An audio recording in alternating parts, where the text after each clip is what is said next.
বাংলাদেশের ইসলাম, বাংলাদেশের নদীমাতৃক ইসলাম বা স্থানীয় ইসলাম, এটা করলে বিপ্লবের সর্বনাশ হবে।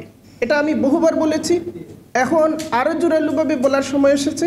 5 আগস্ট কিংবা জুলাই অভ্যুত্থান যারা নেতৃত্ব দিয়েছেন তাদের হাতে ইসলামের নতুন কোনো বয়ান জনগণ প্রত্যাশা করে না। সেটা জনগণ চায় নাই, সেটা তাদের প্রতিশ্রুতিও ছিল না। 1 নম্বর। 2 নম্বর কথা হচ্ছে যে আমরা দেখছি সরকার জনগণের আকাঙ্ক্ষার সাথে সঙ্গতি রক্ষা করতে পারছে না।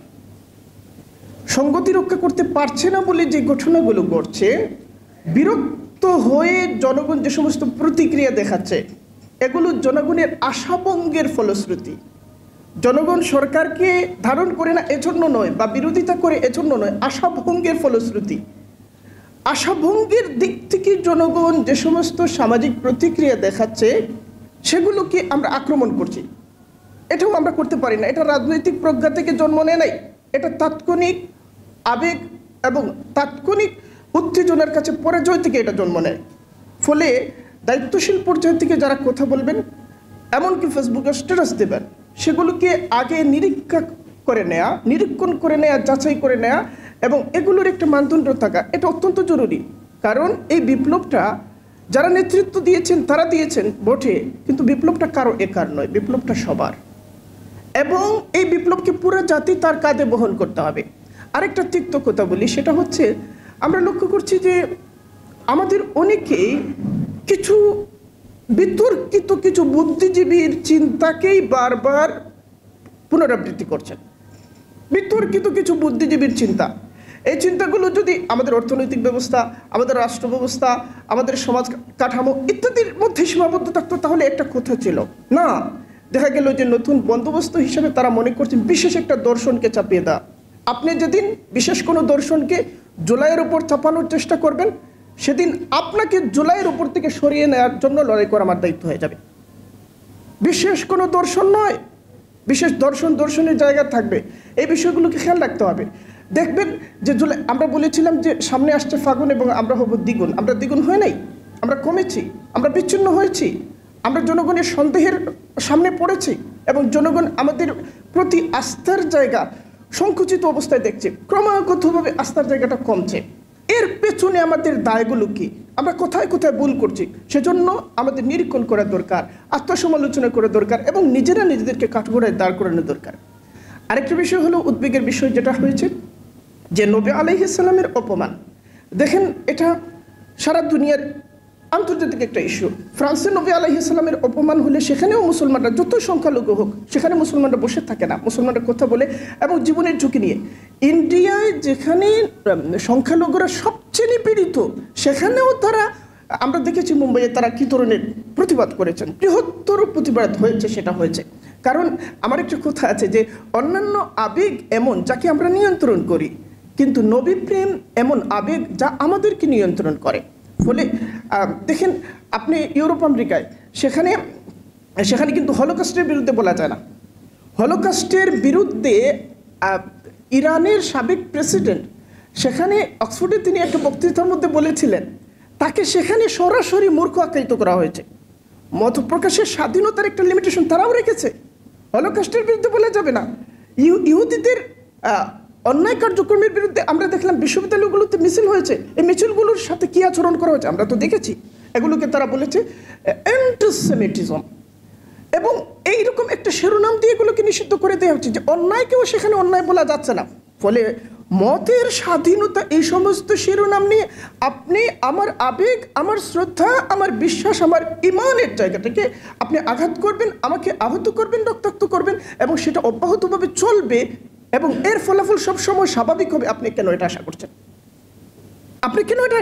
ফলে রাষ্ট্রকে দায়িত্বশীল হতে হবে। রাষ্ট্রকে অবশ্যই আইন প্রণয়ন করতে হবে। যে আইন আছে এই আইনটা যথার্থ নয়, এই আইনটা কার্যকর নয়, এই আইনটা যথেষ্ট নয়, আইন প্রণয়ন করতে হবে এবং সেটা আমাদের প্রায়োরিটি। আচ্ছা, আরেকটা বিষয় বলি এবং এই কথাটা বলে আমি শেষ করব। রাষ্ট্রকে, এটার যেহেতু আয়োজক ওলামায়ে কেরাম, ফলে এই রাষ্ট্র গঠনে ইসলামী যে দর্শন, ইসলামী যে রাজনৈতিক দর্শন, এই রাজনৈতিক দর্শন কি ফর্মুলা, কি প্রস্তাবনা হাজির করে, কি পরামর্শ দেয়। কয়েকটা পরামর্শের কথা বলি। 1 নম্বর হচ্ছে, সেটা হচ্ছে তারিফ আম্মা, অর্থাৎ জনগণ সবাই এই রাষ্ট্রের প্রত্যেক নাগরিক একটা সম্মিলিত পরিচয়কে ধারণ করবে এবং এর মধ্য দিয়ে তাশমিল আম্মা হবে, অর্থাৎ সবাইকে অন্তর্ভুক্ত করা হবে। এই যে আপনি ইনক্লুসিভ সোসাইটির কথা বলছেন, সেটা ইউরোপ থেকে ধার করা জরুরি না, প্যারিস থেকে ধার করা জরুরি না, কিংবা বার্লিন থেকে কিংবা ওয়াশিংটন থেকে আসতে হবে, এটা জরুরি না। আজ থেকে 700 বছর আগে একজন মুসলিম দার্শনিক তিনি এটা দেখিয়ে গিয়েছেন যে যদি রাষ্ট্র গঠন করতে হয় তাহলে সেখানে একটা তারিফে আম্মা, সমন্বিত একক পরিচয় থাকতে হয়। সমন্বিত একক পরিচয় থাকা না থাকার অর্থ কি? যেমন ধরেন আমরা বলেছি সবাইকে বাঙালি হতে হবে, 72-এর সংবিধানে এই ব্যাপারটা ছিল যে সবাইকে বাঙালি হতে হবে, তাহলে উপজাতিরা কি হবে? শেখ মুজিবুর রহমান কি বললেন? উপজাতিদেরকে বললেন যে তোমরা বাঙালি হয়ে যাও। একজনও যদি হয়, সে 5 জন 10 জনও যদি হয়, তাকে আমি বলতে পারি না তোমার ভাষা, তোমার বর্ণ, তোমার পরিচয় ত্যাগ করে তুমি বাঙালি হয়ে যাও। তারিফে আম্মার অর্থ হলো তাকে তার ভাষা, তার সংস্কৃতি, তার পরিচয় সমস্ত কিছু নিয়ে বসবাস করবার ন্যায্যতা দিতে হবে, তার অধিকারকে স্বীকৃতি দিতে হবে। এবং এর মধ্য দিয়ে তাশমিল আম্মা, আমরা যে শামিল হওয়ার কথা বলি, একটা সমন্বিত একটা সমাজ তৈরি করতে হবে, রাষ্ট্র তৈরি করতে হবে, যেখানে প্রত্যেকেই তার তার নিজস্বতা নিয়ে বসবাস করতে পারে। 1 নম্বর। 2 নম্বর হলো যেটা করতে হবে সেটা হলো তাদিল আম্মা, সবার জন্য ন্যায়কে নিশ্চিত করতে হবে, সবার জন্য ন্যায়কে নিশ্চিত করতে হবে। দেখেন এখানে একটা বৈষম্য ছিল, বৈষম্যের বিরুদ্ধে আমরা লড়াই করেছি। বৈষম্যগুলো থেকে তৈরি হয়, বাইনারিগুলোর উপর বৈষম্য তৈরি হয়। যখন সমাজের মধ্যে, আমাদের এখানে ব্যারিস্টার ফুয়াদ ভাই বলেছেন যে অপরায়ণের মধ্য দিয়ে যে সমস্ত নিষ্ঠুরতাকে বৈধতা দেওয়া হয়, এটা সারা পৃথিবীতে প্রত্যেক ফ্যাসিবাদ এটা করে, প্রত্যেক জুলুমতন্ত্র এটা করে, প্রত্যেক ফেরাউন এটা করে। অপরায়ণ এবং বাইনারিগুলোকে ভাঙতে হবে।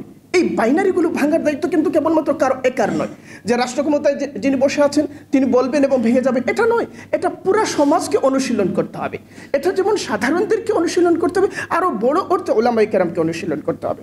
আমাদের ওলামায়ে কেরাম, আমি যেভাবে বলছি যে যারা সমন্বয়ক বা যারা দায়িত্বে আছেন তাদেরকে যেভাবে আত্মসমালোচনা করতে হবে, আমরা কি করছি আমাদেরকেও আত্মসমালোচনা করতে হবে, বড় অর্থে আত্মসমালোচনা করতে হবে। এবং আমি এখানে বলি, আপনারা যারা আছেন আপনাদের সাথে আমি সময় নিয়ে বসতে চাই, আমরা কি করছি, কিভাবে করছি, এই বিষয়গুলো নিয়ে আমাদের বোঝাপড়া আরো এগিয়ে নেওয়া দরকার।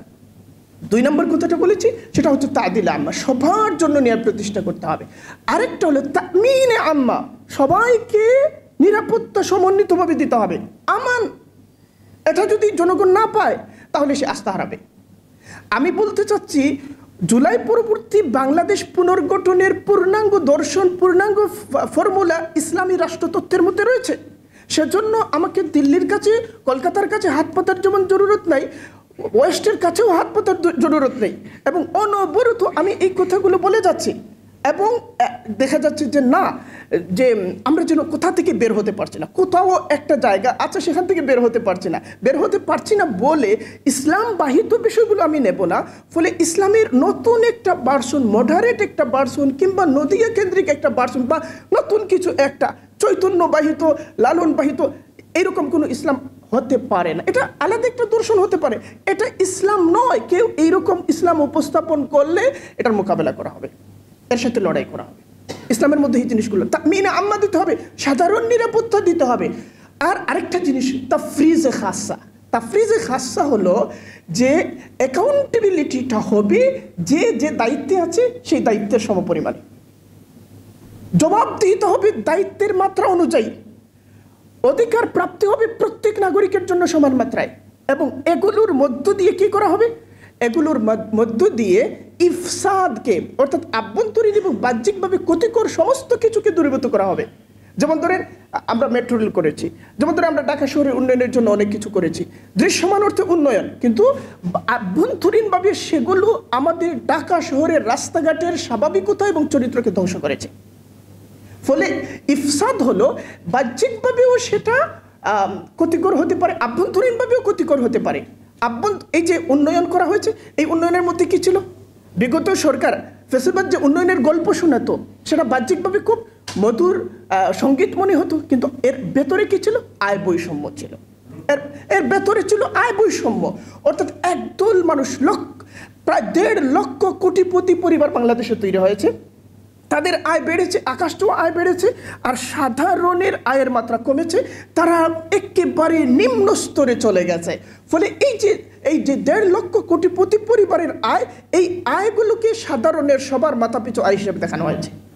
ফলে এই গল্পটা বেথর যে অন্তঃসার শূন্যতা, একে উন্মোচন করা ছিল আমাদের বুদ্ধিজীবীদের দায়িত্ব। কিন্তু ফ্যাসিবাদ এসেছে এবং সে আমাদের বুদ্ধিজীবীদের জাতীয় বিবেকের কবরস্থান তৈরি করে তারপরে সে নিজেকে প্রতিষ্ঠা করেছে। আমাদের বুদ্ধিজীবীরা টাহা ফেল মেরেছেন এবং নতুন প্রজন্ম এই দায়িত্বটা গ্রহণ করেছে। ইফসাদকে প্রতিহত করতে হবে। আর কি করতে হবে? ইসলাহকে নিশ্চিত করতে হবে। ইসলাহ হলো বাহ্যিকভাবেও সেটা কল্যাণকর হবে, আভ্যন্তরিকভাবেও সেটা কল্যাণকর হবে। এবং এর মধ্য দিয়ে কি হবে? এর মধ্য দিয়ে হবে হায়াতে তৈয়্যিবা।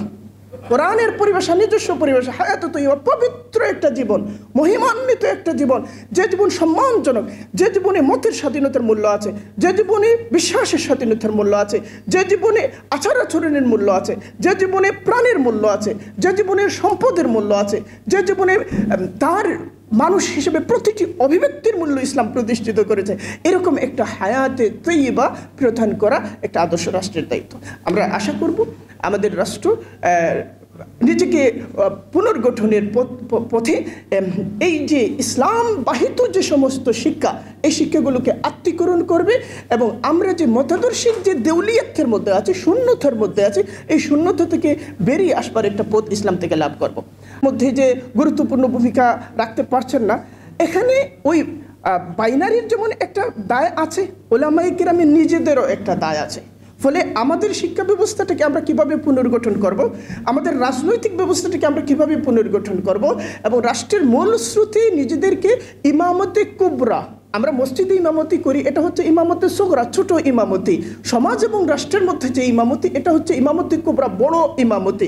বড় ইমামতি করবার জন্য আমাদের যে সমস্ত প্রস্তুতি, যে সমস্ত দক্ষতা তৈরি করা দরকার এবং যে সমস্ত আখলাক তৈরি করা দরকার, রাজনৈতিক আখলাক, কালচারাল আখলাক, সেই সমস্ত ইজতিমাই আখলাক, সেগুলোকেও পুনর্গঠন করতে হবে। এবং আরেকটা কথা বলে আমি শেষ করছি, সেটা হচ্ছে এই যে যেমন ধরেন আমি যে প্রবণতাগুলোর সমালোচনা করলাম, এই সমালোচনাগুলো আমি করছি এবং এখানে সুনির্দিষ্টভাবে, এমনকি আমি নাম নিয়ে বলতে চাই যে যেমন ধরেন মাহফুজ আলমের যে বক্তব্যগুলো আসছে এবং বিতর্ক তৈরি হচ্ছে, আমি তার প্রতিবাদ করছি। আমি তার প্রতিবাদ তার সামনেও যেমন করি, বাইরেও করছি।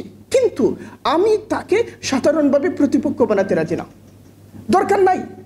তাহলে তাকে আমরা কিভাবে দেখবো? এই ব্যাপার, এটা হচ্ছে মাদউ। আমাদের দায়রা মাদউ পরিভাষা দিয়েছেন আপনি। আদা হচ্ছে একটা পরিভাষা, আরেকটা হচ্ছে মাদউ পরিভাষা। আপনার দায় ভিন্ন মত, কিন্তু সে আপনার মাদউ, তার সাথে সম্পর্ক হবে, সম্পর্কের একটা মাত্রা থাকবে। আমি কেন তাওহীদের জন্য তার প্রতিপক্ষ বললাম না, সেজন্য কয়েক হাজার গালি পেয়ে গেছে এই বিগত কয়েকদিনে। এগুলো জাহালত থেকে জন্ম নেয়, জাহালত থেকে।